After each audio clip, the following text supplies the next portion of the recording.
perlu membuka hatiku untuk orang-orang gereja yang kecewa mungkin dengan keputusan-keputusanku. Yang sebetulnya mereka juga punya cinta, punya tangisan yang kita nggak pernah di sana. Betul. Kita nggak pernah jadi anak baik, Bray. Benar. Kita jadi anak bandel karena kalau kita nggak dibiarin bandel, diberikan kebebasan, kita hilang dari Tuhan. Benar. Justru kita diberikan kebebasan itu membuat kita kembali. Sains itu bergerak, jadi tidak merasa dirinya paling benar lagi.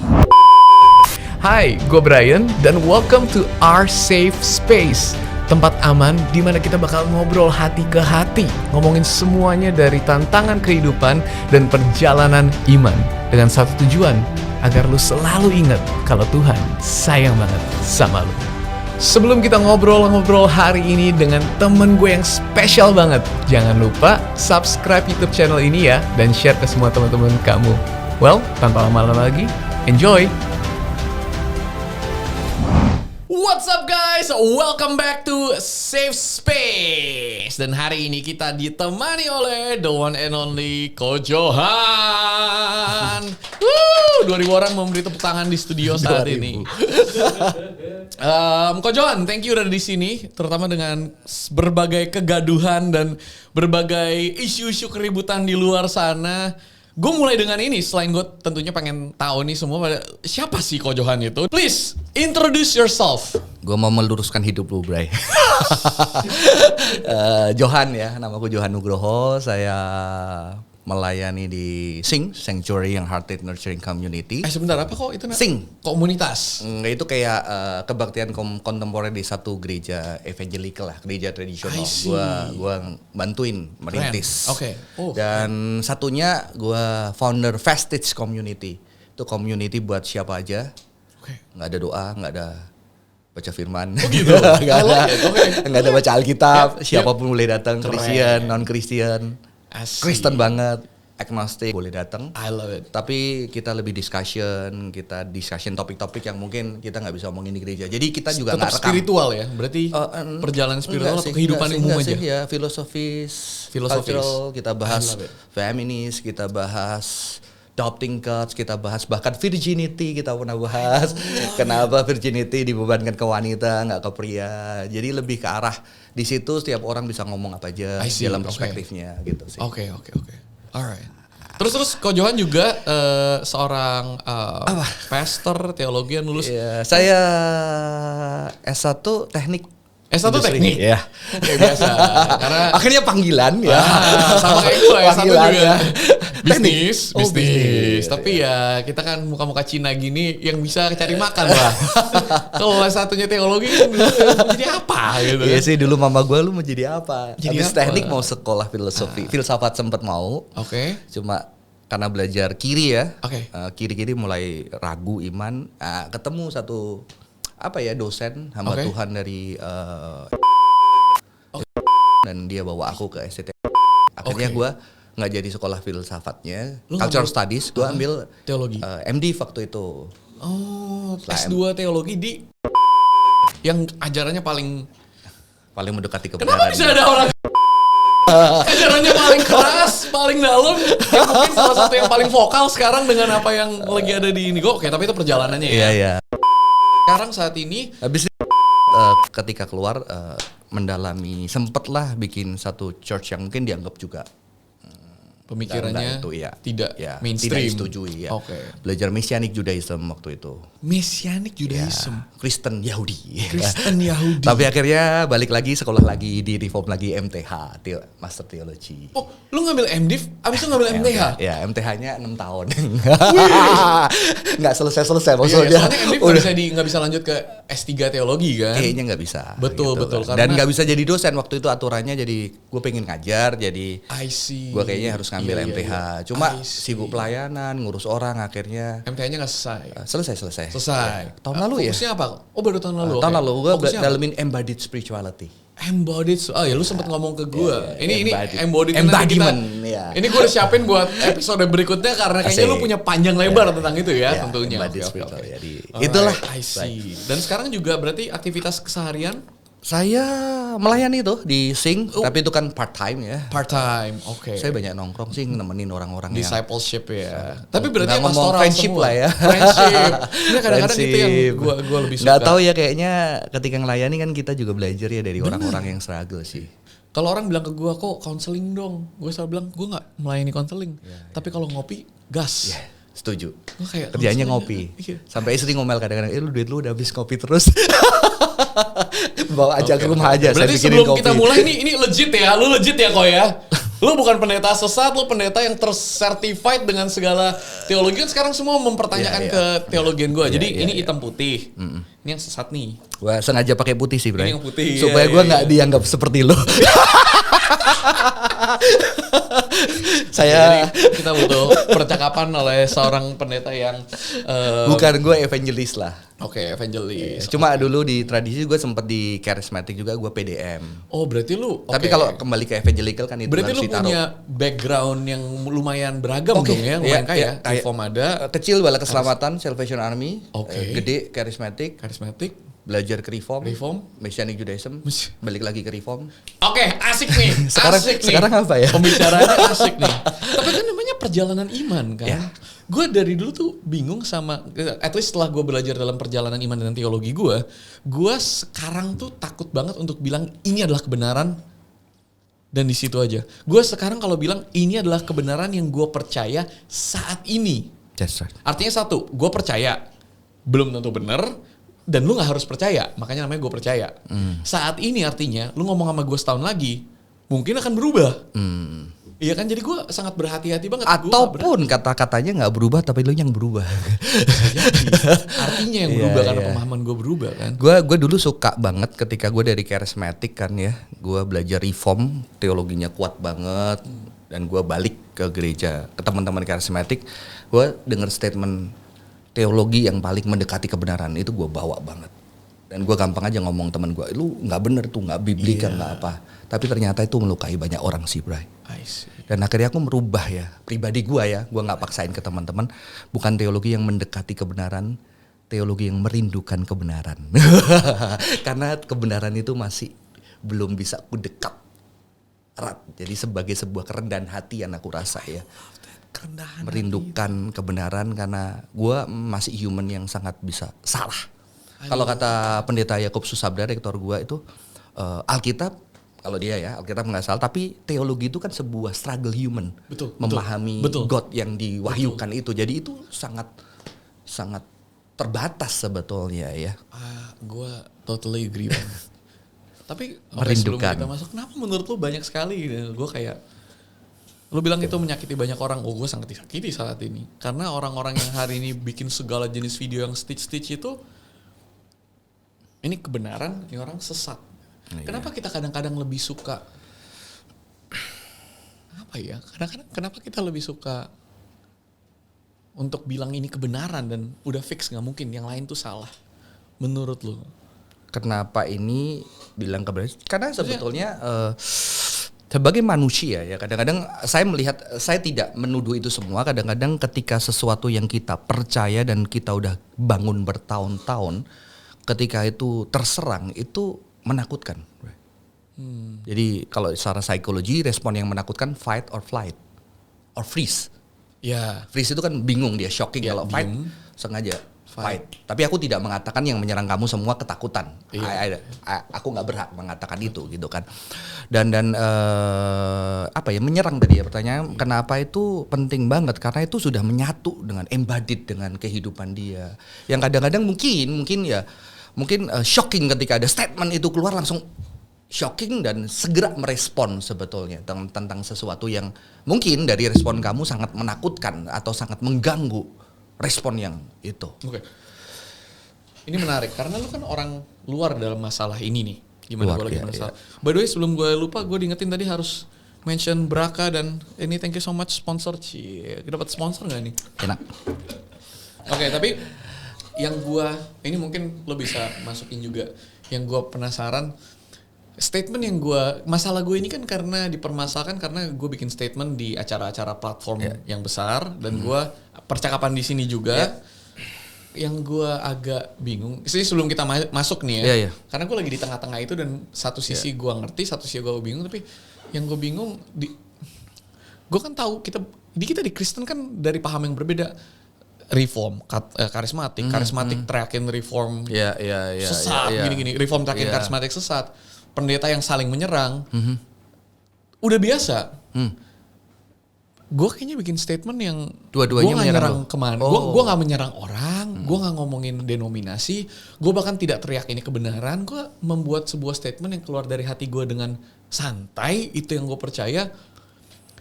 Tiba-tiba sekarang semuanya yang reform karismatik yang selama ini bermusuhan tiba-tiba mengandengkan tangannya, ada common enemy nih. Semuanya jadi satu. Yang gue gak ngerti, coba nih perspektif lo kok. Kenapa semuanya kebakaran jenggot? Kenapa semuanya marah banget? Itu gue sampai hari ini masih gak bisa terlalu mengerti. Kayak seakan-akan gue ini harus dimusnahkan. Ya. Mungkin kalau ini diangkat isu ini kan progresif, sebetulnya isunya kan di Amerika ya, US ya, Christian Amerika yang sudah sangat terbuka ya. Okay. Dan ketika di Indonesia ini kan mudah mulai, kita sedang menuju ke sana ya. Tapi kalau bagi saya ya, mau lu yang ngomong atau suatu hari bakal ada yang ngomong kok. For me ya, cuma masalahnya lu terkenal aja, Bray. Lu terkenal dan lu bisa di satu platform yang sebetulnya sebagai orang Kristen, aku membayangkan kalau aku Kristen yang beberapa tahun lalu sebelum belajar semua ini, aku mungkin bisa kecewa gitu loh, karena aku berharap mungkin kita kan bangga lah ya, gitu ya, kita bangga lah ada orang Kristen yang sampai bisa berdiri di tengah-tengah orang yang berbeda, dan kita pengen dia tentunya dan itu membuat sesuatu yang karena manusia itu kan, kalau lu pernah denger petinju yang kulit hitam pertama kan dulu nggak boleh lawan kulit putih kan, ya, dan akhirnya suatu hari dia berhasil melawan dan mengalahkan. Dan itu begitu mengalahkan itu kebangkitan, kemenangan orang-orang, ini pribadi saya ya, persepsi saya itu begitu bangkit. Akhirnya sengaja dibuat bagaimana dia drug segala macamnya, perempuan segala macam, untuk akhirnya dijatuhkan lagi sehingga mental masyarakat itu. Jadi kita itu sangat apalagi Indonesian yang sangat communal. Dan kamu kan juga tulis pastor gitu kan. Itu ada sebuah harapan, sebuah kerinduan yang mungkin mereka pengen itu bisa tersuarakan. Dan ternyata berbeda. Ya, dan ketika suara itu berdiri harapan itu bisa cukup mengecewakan. Itulah kenapa orang-orang marah. Kalau gua ngomong mungkin gak ada yang peduli udah. Ngerti ya? Aku bukan terkenal, aku tidak menjadi public figure. Gua ngerti sih. Maybe gitu ya. Itu sesuatu yang mungkin kita juga bisa melihat ada orang-orang kecewa itu mungkin seperti itu gitu loh. Salah satu mungkin ada alasan yang lain yang saya terbatas, saya nggak lihat gitu kan. Yang kita betulnya kalau mereka bisa menceritakan itu lebih personal, itu indah harusnya ya. Karena kalau dengan kayak gini kan lu lebih bisa, oh iya ya. Ternyata gue itu dilihat loh, gue itu diharapkan loh, gitu kan. Dan itu mungkin membuat gue dari awal, salah satu yang sekarang jadi pembahasan yang dimana-mana adalah label Kristen progresif. Iya itu. Gue sadar yang semua orang marah ke pribadi gue, satu hal. Tapi ke label ini yang tiba-tiba di common enemy dari semua kekristenan di Indonesia. Gue gak bilang semua kekristenan per se, tapi setidaknya tokoh-tokoh yang keluar lah untuk ngomong ini semua kan. Gue dari awal tahu bahwa label ini bermasalah. Dan gue dari awal, lu sengaja ya? Ini gue jelasin kenapa gue pakai label itu ya. Iya. Dari awal gue tahu, dan gue nggak pernah mencap diri gue progresif. Kalau ngobrol dengan teman-teman, gue nggak pakai label itu karena label itu tidak membantu dan tidak ada gunanya menurut gue. Dan banyak teman-teman juga pastor, theologian yang gue tahu cara pikirnya, kalau kita sekarang mau bilang ya progresif, tapi mereka tidak akan pernah memakai label itu. Karena kita semua tahu itu label bermasalah. Hanya akan menambah banyak minus. Pertanyaannya, lu ke gua sekarang atau semua orang adalah, ngapain lu pakai label itu kalau udah tahu? Iya, kalau udah tahu. Gue punya alasan dan gue udah sempat pikirin itu, dan gue memutuskan kenapa, karena one thing adalah gue harus bisa merepresent diri gue. Makanya di semua acara gue selalu bilang, ini adalah pandangan gue pribadi, dan ini bukan pandangan Kristen pada umumnya. Tapi kalau gue nggak bilang itu adalah pandangan gue pribadi, orang akan kira itu pandangan Kristen. Gue akan misrepresent. Jadi gue selalu bilang dulu, ini pandangan gue pribadi, bukan pandangan Kristen pada umumnya. Dan pandangan lu itu ada terafiliasi dekat dengan. Nah, untuk menjelaskan siapa yang paling dekat kepada teman-teman kita yang Muslim, kenapa gue pakai term progresif? Karena saudara kita yang Muslim punya Muslim progresif. Gus Dur adalah salah satu pahlawan iman gue. apa yang dia lakukan buat Indonesia, buat kita hari ini orang Kristen. Kalau kita benci progresif, kalau nggak ada Gus Dur yang cara pikirnya Muslim progresif, Islam progresif, nggak ada Sintia. Kita di sini hari nggak ada ini. Sintia, nggak ada Barongsai. Nggak ada. Nggak ada Barongsai, nggak ada Sintia. Betul. Kita harus berterima kasih dengan cara pandang dia, cara pikir dia, apa yang dia lakukan. Dan gue suka banget Gus Dur. Kemarin Gus Dur ada satu quote yang gue share di IG story. Gus Dur bilang gini, kalau kamu membenci orang karena dia tidak bisa membaca Al-Quran, maka yang kamu tuhankan bukan Allah tapi Al-Quran. Kalau kamu membenci orang karena dia berbeda agama, maka yang engkau tuhankan bukan Allah tapi agama. Dan kalau kamu membenci orang karena mereka tidak melakukan moral, tidak bermoral, maka yang kamu tuhankan bukan Allah tapi moral. Pertuhankanlah Allah. Dan bagaimana caranya? Dengan cara menerima semua makhluk, karena itulah Allah. Gue kayak dengar gitu, wah merinding gue sampai netes air mata gue. Karena apa yang gue lagi lalui sekarang gitu kan. Dan mungkin tadi salah-salah dikit ya. Maaf Gus Dur yang sangat ku respect kalau ada beda-beda kata dikit. Tapi garis besarnya seperti itu dia bilang. Dan gue kayak, gila.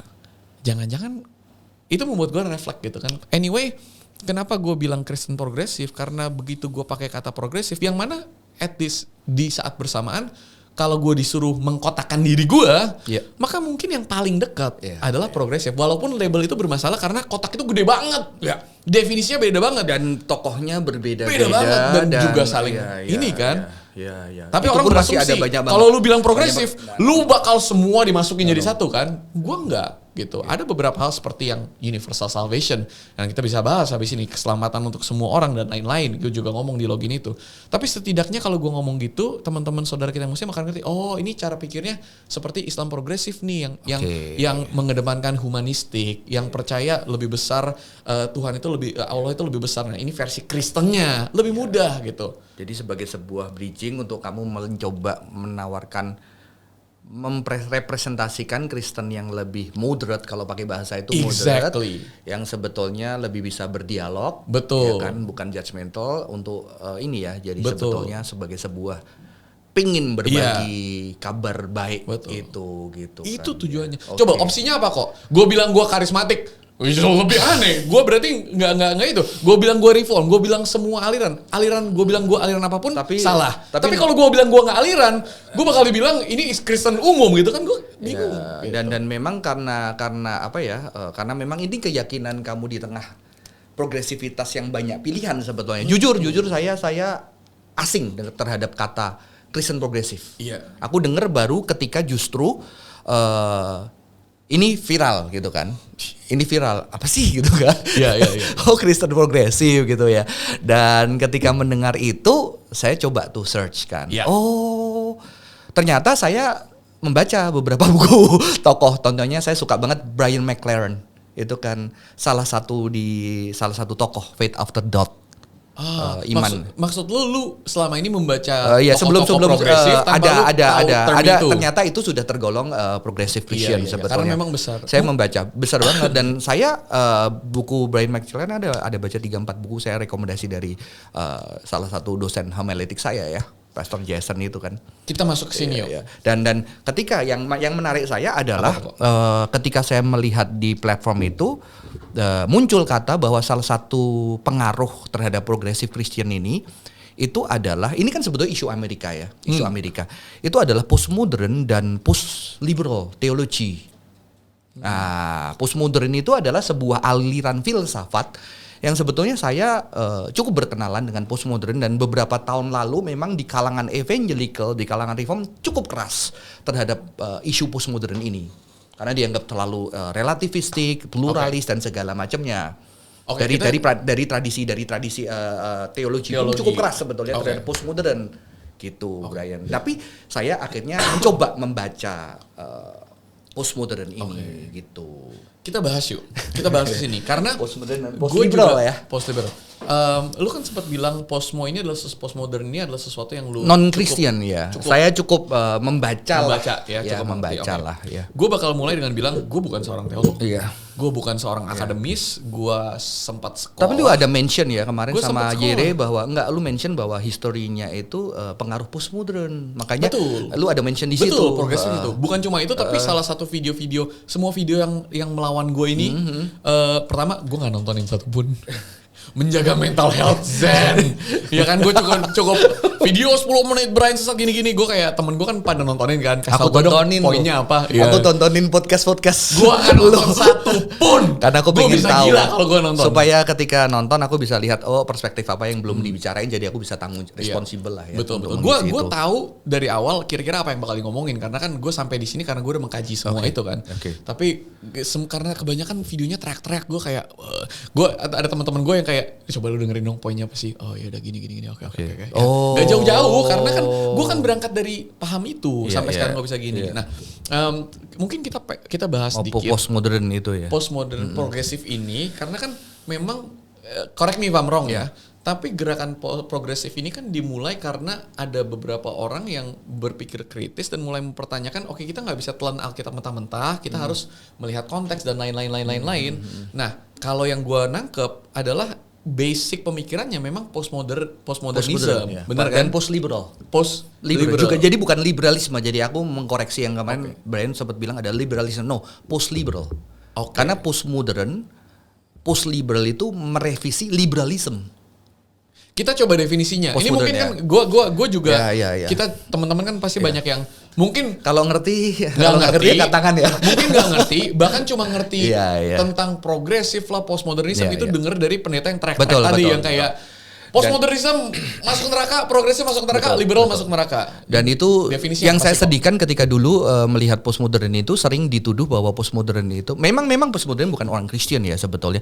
Tapi ada pemikir-pemikir Kristen yang postmodern dari kata postmodern setelah modern. Jadi sebetulnya kan gini, dunia itu ketika zaman modern ya, dulu kan zaman gereja, medieval lalu muncul Renaissance, Enlightenment dan awal dari Enlightenment ini kan mulai dengan semboyan seorang filosof yang bernama Immanuel Kant, sapere aude, berani gunakan pemikiranmu sendiri. Ya itu kan membenahi bahwa kita pakai pikiran kita sendiri karena selama ini terkungkung dengan gereja yang di atas sains kan. Betul. Jadi science and religion gitu kan, religion di atas science.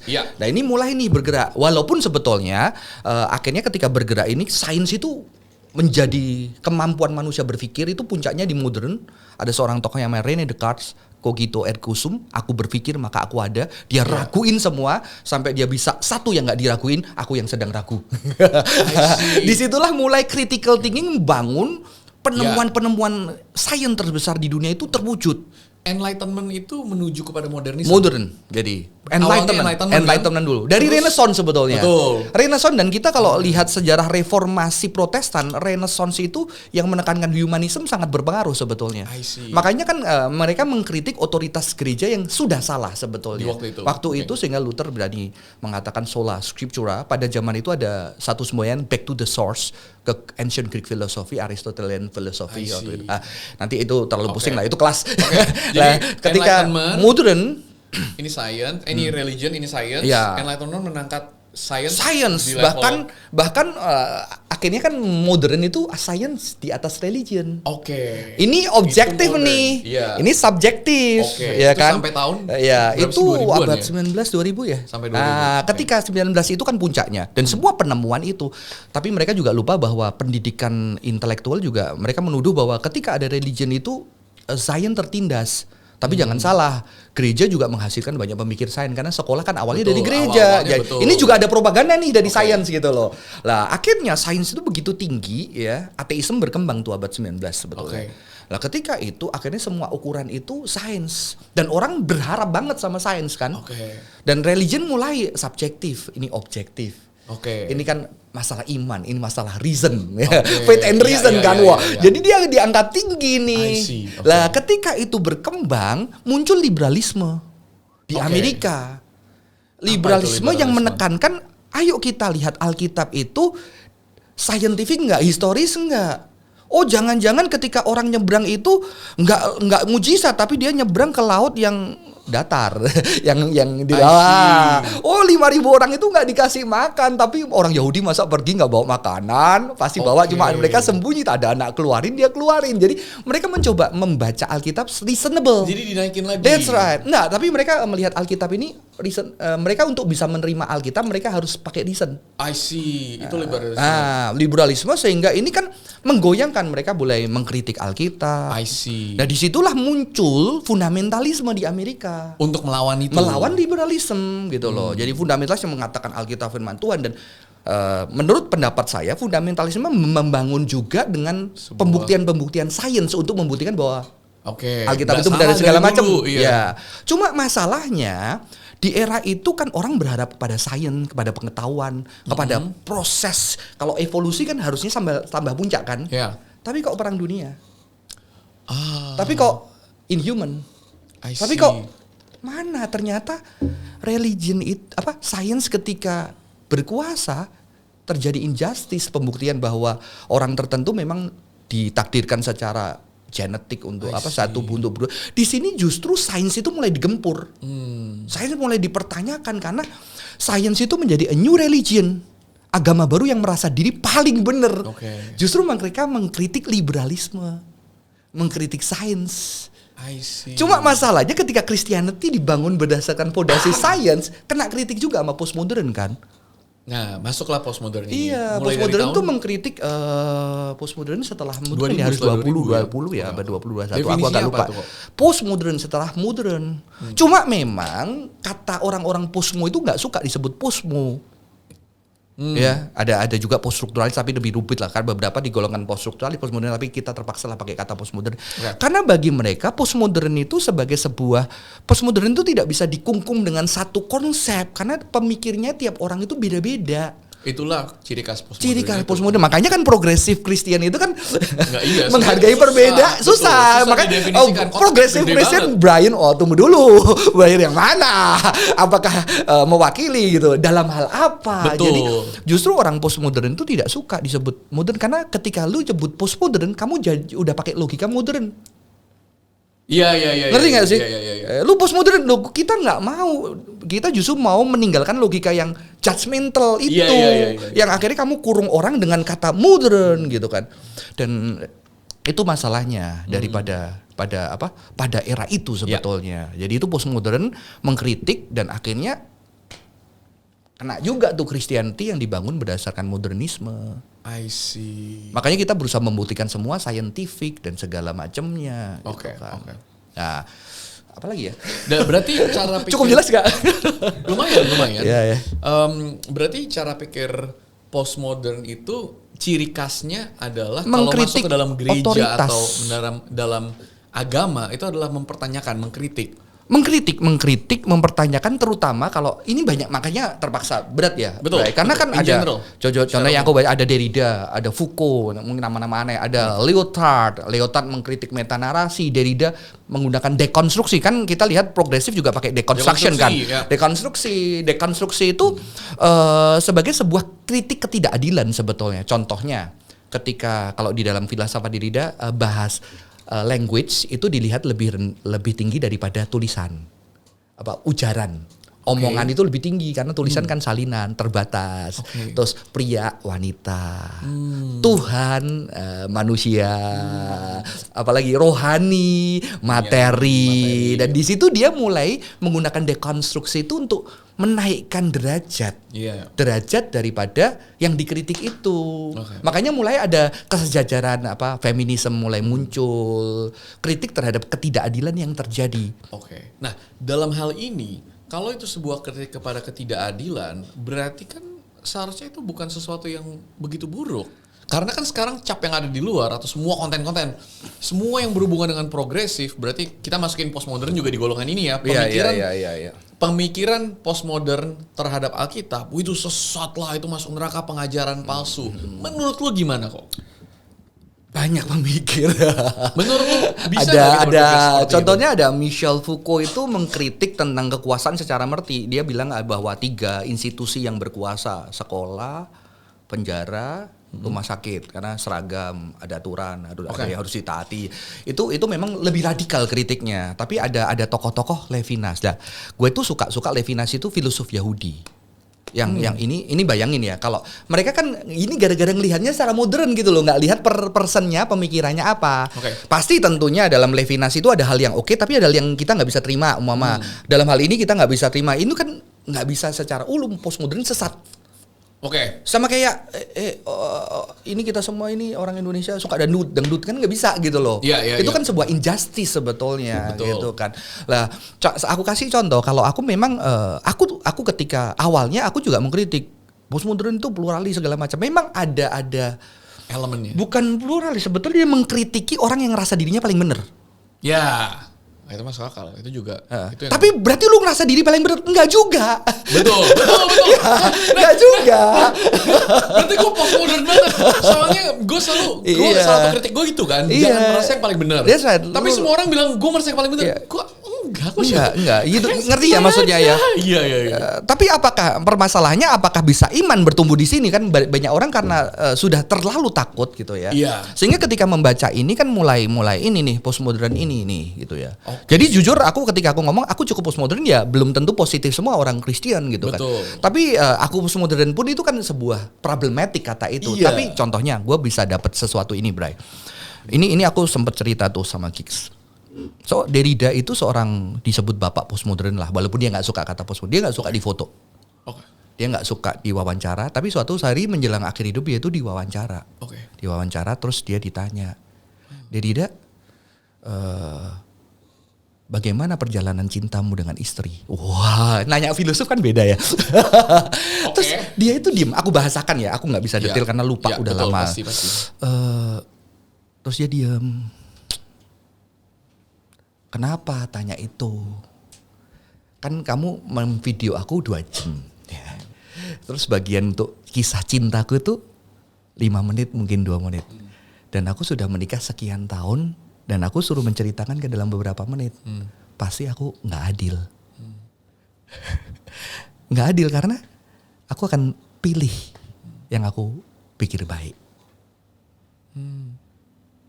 Ngeri ya maksudnya. Jadi lebih baik aku cuma bercerita pernikahanku udah sekian tahun itu kan. Karena aku pasti pilih yang baik dengan sebuah kisah yang begitu lama. Jadi dia kan melihat banget kompleksiti, melihat sesuatu kehidupan itu begitu luasnya. Levinas bilang gini, kalau kamu bisa menggrasp the others, itu bukan the others lagi. Aku pribadi, aku udah nggak percaya, Bray. Cobalah ngerti Brian. Cobalah pakai sepatunya Brian. Kalau orang modern itu percaya, gue bisa tuh supaya gue bisa ngerti lo. Right? Modern udah gak bisa. Yang pakai sepatu lu, sikil gue, kaki gue gitu loh. Jadi aku percaya postmodern yang dari jadi sebetulnya karena gue nggak mungkin mengerti Brian.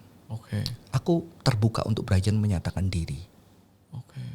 Karena Brian itu belum selesai. Brian itu terus berlangkah dan semua pemahamanku tentang Brian bukan Brian.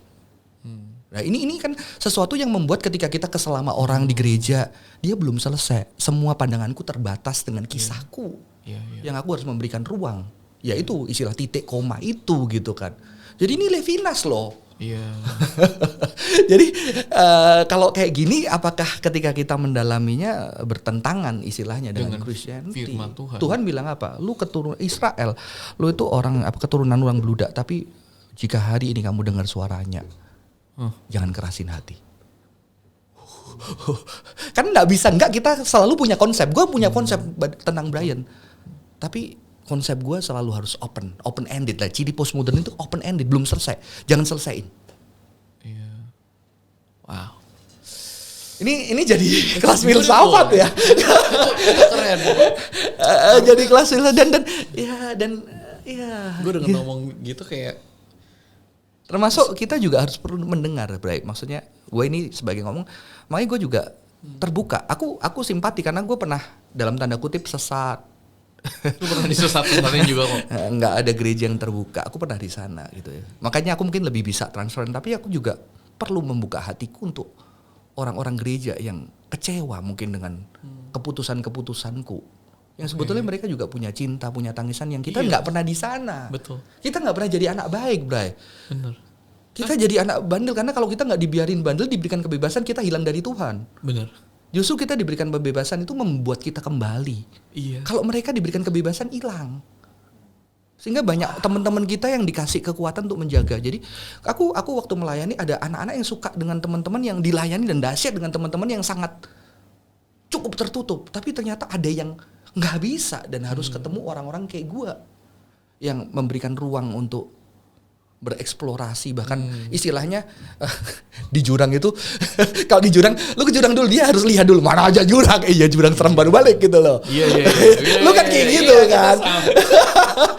Makanya gue denger kata kakak rohani gue, dia bilang, Johan lu kalau iman nggak pernah lu buat ke jurang, samping jurang. Gue tuh nggak iman. Wah, gue langsung masuk itu. Tapi ini juga nggak works buat beberapa orang yang sejak kecil. Karena mereka cuma punya dan itu memang pegangan yang membuat menjaga hidup mereka selama ini dengan yang mungkin dia nggak akan memahami kita dan kita juga akan memahami mereka. Tapi kita mau denger. Iya. Jadi aku rasa ini sesuatu yang kita perlu dengar juga. Gue ngerti dan ya gue juga make sense sih. Maksudnya orang-orang yang setidaknya marah sama gue ini karena ya mungkin selalu ngomong postmodern ini gue makin ya mereka mindsetnya modern. Bahwa absolut kebenaran itu udah jelas, nggak ada space untuk titik koma, cuma titik gitu kan. Dan atau mungkin kita juga nggak boleh bilang mereka modern ya. Kita nggak bisa. Terpaksa lah ya. Tapi mungkin story kita nggak tahu story mereka itu banyak banget kan. Betul. Kita juga nggak bisa bilang bahwa mereka itu kan story hidupnya tuh waduh kompleks banget. Mencoba memahami. Iya. Jadi mungkin suatu hari bisa dengar satu, oh gini ya, oh gini. Iya. Aku tuh orang yang nggak suka faking di dalam gereja gitu. Jadi kalau aku khotbah aku sengaja banyak banget tapi gimana? Gue sengaja bongkar. Kebetulan gue kan juga belajar di STT psikologi segala macam. Gue biasanya pengen membongkar mereka jadi vulnerable. Lu jujur aja. Kalau nggak suka lu muak gitu. Nggak usah pakai Tuhan baik, nggak usah lah gitu loh. Lu memang nggak terima, lu benci, lu masih kesel kok gitu kan. Karena kan di gereja kan lu kesel nggak boleh, gue harus mengampuni. Padahal hati nggak bisa bilang aja, gue belum bisa mengampuni. Gue tuh masih kesel, gue masih kalau lihat mukanya mungkin gue tonjok bilang gitu. Tapi lu, tapi Tuhan nggak boleh, Tuhan baik. Itu hati lu, it's okay. Dan bawa hati itu sama Tuhan. Kan itu kan menurut lu sama gue amin gitu kan. Tapi beberapa orang nggak ready for it. Karena itu menakutkan. Karena dia sudah bertumbuh di dalam tradisi yang seperti itu. Ketika dia menjadi itu, dia nggak bisa kontrol dirinya. Sehingga ketika dengar khotbah-khotbah gue yang memprovok itu, mereka itu jadi menakutkan. Dan mungkin lebih baik beberapa dia milih, tolong jangan undang gue Johan lagi karena gue nggak bisa. Ini bubrah nih.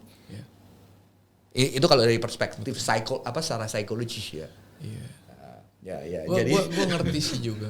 Tapi ya inilah kenapa setidaknya safe space ini ada. Bener-bener safe. Aman. Tapi lucunya di safe space gue pun gue diserang. Safe space ini ternyata. Gue kalau diundang podcast jarang berdoa loh, serius. Oh, ya? Gue tadi kemarin malam di rumah berdoa, Tuhan kasih hikmat gue. Kita selalu berdoanya adalah jadi ini safe space gak? Kita selalu berdoanya Tuhan jangan sampai viral-viral dan kacau-kacau banget ya space ini. Kemarin lupa doa safe kali space di tengah peperangan ya. Iya. Tempat yang paling aman adalah kata perang di tengah peperangan. Gak bercanda lah ya. Itu postmodern itu seperti itu lah. Jadi memang juga dulu banyak dipermasalahkan kalau hamba Tuhan dia nggak postmodern gitu kan. Padahal sebetulnya dia mempertanyakan dan dia mau mempertanyakan dirinya juga gitu loh. Dan yang kedua memang post liberal, ada post liberal di dalam apa sih itu? Gue tau kan biasa gini. Biasa kita kalau orang Kristen mendengar kata liberal, otaknya kayak oh ini dosa boleh, oh ini LGBT boleh, free sex boleh. Otak kita kan cuma kesana tuh, setidaknya yang secara umum kalau buat gue. Tapi ini beda lagi, ini post liberal. Tadi kan udah jelasin liberal. Post liberal itu apa? Post liberal itu salah satu aliran teologi yang sebetulnya respon terhadap liberalisme juga. Setelah liberal, post liberalisme. Ada satu tokohnya George Lindbergh sama Hans Frey kalau nggak salah. Itu salah satu teolog dan jujur aja gue punya banyak bukunya belum sempat baca. Cuma tadi karena mau kesini ya udahlah gue baca lagi lah. Baca Israel dan itu mereka justru memang juga sama.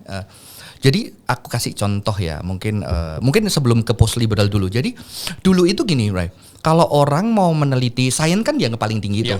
Jadi kalau penelitian harus scientific kan, harus objektif, harus memang dari contohnya kita kalau survei harus dari sampel yang banyak dan dihasilkan seperti itu. Ya. Tapi ternyata di dalam dunia sosiologi itu berkembang. Sosial itu berkembang gini. Lu nggak bisa survei pakai secara objektif yang kayak modern. Kalau pakai bahasanya kuantitatif. Ya. Kualitatif juga. Karena kuantitatif lu datang sebagai peneliti, contohnya ada konser dangdut di Puri, ya kan? Terus lu bagi kuesioner di depan, apakah orang Puri suka dangdut? Pulang mereka dangdut dibagi di kuesioner, hasilnya kan pasti suka dangdut. Ngerti gak sih? Itu problem dari kuantitatif dan akhirnya mereka mulai masuk ke dalam kualitatif yang satu orang, 2 orang itu datanya valid. Dan mereka justru bilang gini, Bray, ini penting sekali. Jangan pakai logika saintifik untuk menilai social logic. Karena itu human. Ya kan? Scientific itu untuk nature alam yang nggak bergerak. Human beda. Dan bahkan juga di dunia ini jadi sosiologi. Post liberal ini terinspirasi dari sosiologis approach. Ada Clifford Geertz, salah satu seorang sosiolog yang berpengaruh terhadap post liberal ya. Itu seorang tokoh sosiolog bukan Kristen tuh. Nah, dia mulai melihat Alkitab itu mulai Christianity itu harus dilihat sebagai sebuah socio-cultural. Ketika membaca teks itu ada socio-cultural, ada konteksnya, ada conditionnya. Jadi jangan lu langsung tarik ke objective truth. Iya. Ini masalah modern itu kan systematic theology itu kan hasil modernisme. Right. Aku kasih contoh ya, systematic theology dalam dunia teologi ya. Tuhan itu baik. Ya, langsung God is good. Markus, Matius, gitu kan. Ini buktinya. Itu kan sebetulnya sistematik itu mensistematisasikan supaya sederhana. Ya. Tapi kan kalau kita mau masuk ke dalam lebih dalam, biblika God is good, menurut Markus gimana? Matius gimana? Lukas gimana? Oh ternyata berbeda karena konteksnya berbeda. Itu dari post liberal. Dan itu menarik juga kerendahan hati ketika kritik postmodern itu terhadap sains gini. Bre, ini aku tadi kelupaan ya. Sains bisa dipercaya justru, ini aku lupa, Agus Comte atau siapa filosofnya. Sains, kita bisa percaya sains ketika sains punya kemungkinan salah. Bahkan sains gitu loh, Bre. Kalau sains nggak punya kemungkinan salah, dia jadi a new religion yang oppress people karena dia truth. Jadi kalau kamu bisa sains adalah sains yang masih percaya itu teori, itu progres, itu bisa salah. Itu justru sains yang sehat. Dan kita harus membuktikan di mana yang salah. Dan dia nggak boleh merasa ini pasti benar. Itu di dalam sains pun. Sains itu bergerak, jadi tidak merasa dirinya paling benar lagi. Benar sampai bisa dibuktikan salah. Tapi juga tidak dibuang, berarti kita nggak percaya sains. No. Bukan. Jadi makanya orang kadang-kadang bingung apa postmodern. Berarti tidak percaya sains, nggak percaya. No, kita percaya, tapi semua yang kamu klaim kita harus pertanyain dong. Termasuk yang gua klaim. Betul. Dan sebetulnya nggak apa-apa kan kalau kita dipertanyakan dan kita bisa menjawabnya. Betul. Maka sebetulnya kalau bagi gua ya sebetulnya. Ketika lu mempertanyakan itu bagiku memang anak muda di gerejaku nggak begitu ribet sih, nggak begitu pakai sosial media. Tapi kayak gitu denger dia paling ngobrol kenapa ya bisa berpikir gitu. Iya, kita kan justru berpikir. Dan justru bagi gua itu aku harus mempertanggungjawabkan hal-hal yang aku bisa jawab dan hal-hal yang aku nggak bisa jawab dari argumentationmu tentang hell, tentang heaven. Dan itu akan menjadi sesuatu yang improve buat I juga sebagai hamba Tuhan, buat teman-teman gitu loh. Iya. Karena bagiku itu sesuatu yang kedewasaan ya bagi saya. Tapi bagi orang-orang di luar sana katanya bikin ribet. Karena ya, dan itu pendekatannya kan langsung doctrinal. Nah ini justru post liberal itu menolak proposisi untuk yang mengatakan yang benar ini. Klaim-klaim yang dilepas dari konteks, dilepas dari itu. Jadi ternyata dan itu diperang. Ini keren sebetulnya. Makanya post liberal dan ini yang menarik dari post liberal. Jadi gara-gara lu juga gue dulu baca-baca ini kok gue ada. Ya lu baca lu nggak tahu itu sekarang. Iya dulu baca-baca aja kan. Gue kalau postmodern, kalau post liberal gue udah baca-baca. Cuma ternyata buku yang tadi gue baca juga udah gue garisin gitu. Cuma gue udah lupa. Cuma memang post liberal itu pengen kayak gini, bro. Bagaimana Christianity itu bisa berdampak secara nyata di dalam dunia. Keren. Ya, keren. Yang real. Jadi dia menggunakan beberapa penafsiran yang sesuai konteks sosial dan bagaimana itu bisa secara justice, secara practical implication yang menjadi blessing gitu apa loh. Apa sih bedanya? Iya, walaupun tentunya ada keberatan juga dari kelompok evangelical karena mereka kan jujur ya kalau sesuatu yang doktrinal yang sudah itu kan rasa tenang karena ada keteguhan di sana. Itu mungkin problem dari postmodern dan postliberal itu agak unstable sehingga kita tidak mencari itu gitu kan. Digoyangin terus, goyang, dipertanyakan itu kan orang jadi bingung nih lo gitu loh. Apalagi kalau kamu di dalam sebuah gereja institusi yang perlu dogma, perlu itu karena tidak semua orang kan di dalam sampai ke kedewasaan itu sebetulnya. Jadi ini sebetulnya sesuatu yang menarik kalau konteksnya di dalam seminar terus ada beberapa tokoh berbeda discussion, wah itu beautiful sih. Sayangnya konteksnya satu orang dibakar aja nggak tahu sembarangan ngomong. Itu. Jadi ini wah. Aku selama ini juga nggak pernah ngomongin ini di publik. Kan dulu aku lulus sekolah teologi, ternyata gue ditempatin ke satu pemuda gereja, gue bahasin postmodern, pulang gue turun bilang, kok nggak ada yang ngerti, ya udahlah, gue mau melayani siapa, ya udah aku taruh itu. I see. Gue salah satu talenta gue itu bego kok. Gue bego dan itu adalah talenta. Karena gue nggak memikirkan semua terlalu panjang lebar. Jadi banyak orang yang bilang ke gue, lu kok nggak konsisten ngomongnya gini sama kemarin sama tahun lalu. Gue bukan pengajar. Gue adalah kalau salah satu mentor gue bilang dia pemikirannya sangat progresif. Tapi dia nggak suka pakai label progresif sama sekali. Karena dia bilang gini, gue peziarah iman. Gue juga kayak, gue juga peziarah iman. Iman gue selalu berubah. Dan gue dalam perjalanan gue karena gue disorot sosial media dan tempat-tempat gue bukan tempat-tempat mengajar, tempat-tempat gue adalah tempat diskusi seperti ini. Gue mengeluarkan statement-statement yang gue masih cerna karena ini kan pertanyaan menjawab. Ini bukan narasumber loh. Tempat ini tuh harus ngerti. Ini bukan narasumber dan host. Ini teman sama temen. Dan kita lagi ngobrol. Philosophy of friendship. Iya dan orang kira ini adalah gue mengajak. Gue cuma mengajak teman-teman untuk rame-rame kita tempat aman nih, kita saling bertanya. Dan gue tidak pernah memberikan konklusinya begini, enggak, ini pendapat gue. Open-ended dong. Open-ended banget. Tapi orang Indonesia gak suka yang open-ended. Mereka lebih suka karena ini kebenaran, dah titik gitu kan. Kejelasan itu lebih menenangkan, Brian. Iya. Kejelasan itu lebih menenangkan, lebih tahu apa. Right. Tapi padahal sebetulnya kedewasaan itu kan kita harus memberi setiap orang itu perjalanan untuk memutuskan di tengah segala pergulatan itu gitu loh. Jadi gue tertarik untuk melihat bagaimana momentum ini akan berjalan. Gue cuma punya satu, dan gue mungkin menutup ini dan episode selanjutnya kita bakal ngomong tentang embodiment karena tadi kan praktikal kan. Dan gue dengar sedikit kemarin sama lu ngomongin tentang embodiment itu apa sih kok. Dan gue kayak ini loh practical implication gitu kan. Tapi sebelum itu gue pengen menutup dengan ini kayak gue berharap momentum ini akan menjadi let's see. Gue akan sebut di sini dan let's see beneran akan terjadi atau tidak. Tapi feeling gue ini akan membawa kita masuk ke sebuah era baru di mana kita mulai memikirkan iman kita, apa yang kita percaya. Betul. Persetan dengan label Christian progresif. Persetan dengan semua label itu. Tapi setidaknya kita mulai berpikir ulang, mengkaji apa yang kita percaya. Betul. Dan memberikan tadi itu titik koma, bukan titik kepada teologi kita. Dan kalau itu adalah harga yang harus gue bayar untuk gue dijadikan ini nih si sesat ini, tapi membuat semua orang berpikir ulang. Karena gue selalu percaya kalau iman dipertanyakan dan Tuhan dipikirkan ulang, itu hanya akan membawa kita lebih dekat dan bukan lebih jauh. Setidaknya gue dalam pengenalan gue akan Tuhan percaya dia begitu besar. Gue tidak percaya dia sekecil itu. Kalau kita mempertanyakan malah akan makin jauh. Gue yakin akan makin dekat. Harus selalu dipertanyakan. Harus dipertanyakan. Jadi kalau itu membuat seluruh Indonesia bertanya, ya udah. Karena bagi saya cepat atau lambat it's happen. Lu atau enggak lu. Cuma memang ini kan rame gitu ya. Karena adik anak gue aja juga udah tanya. Gue tanya ya beberapa waktu lalu anak gue tanya, "Pak, boleh gak sih gue ragu sama Tuhan? Kan gue lahir dari agama ini. Boleh gak sih gue ragu sama Tuhan?" Aku bilang apa? Keraguan itu bagian dari perjalanan iman. Kayak kamu sama papa kadang-kadang kamu gak percaya kan? Papa sayang lu.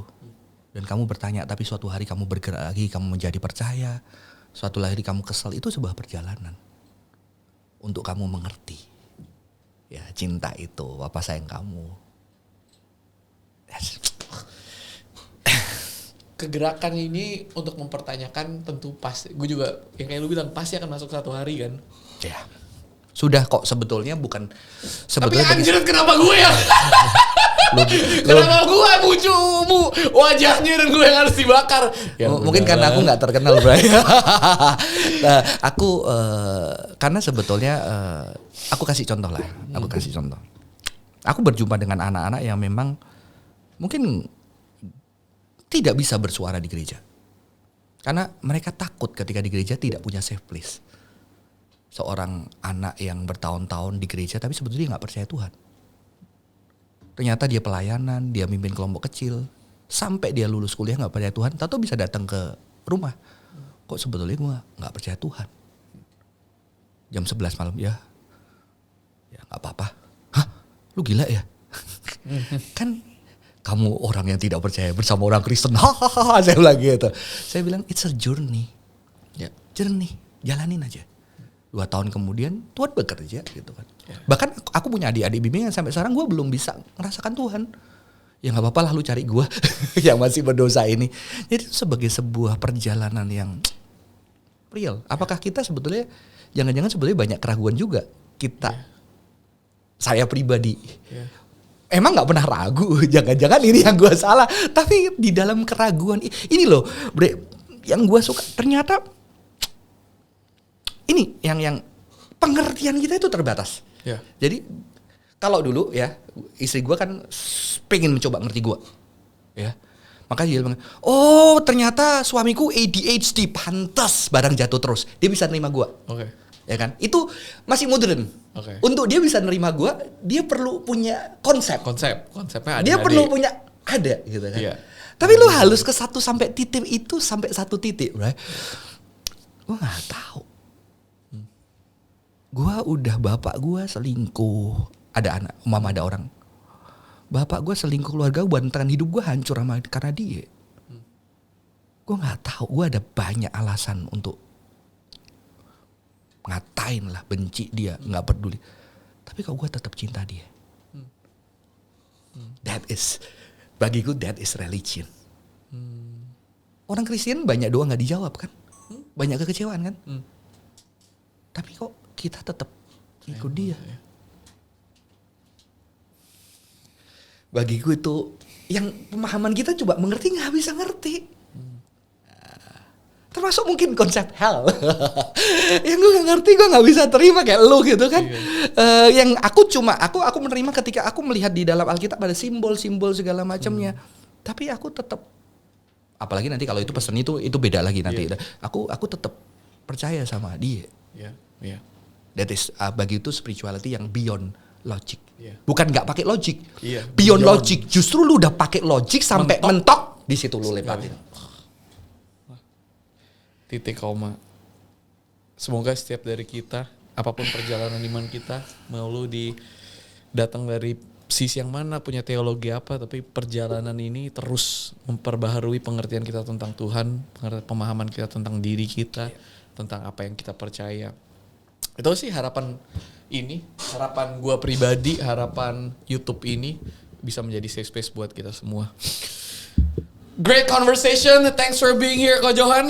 Kita lanjut lagi ke Embodiment. Hey, you guys don't forget share, subscribe. Kalau kalian punya pertanyaan, diskusi apapun, dengan segala hormat, rasa hormat, cinta kasih, komen yang manis-manis, baik-baik ke gue, jangan ditusuk, disalipkan. Kalau mau juga nggak apa-apa sih, tapi siapa suruh lu gondrong? Tuhan sayang kalian.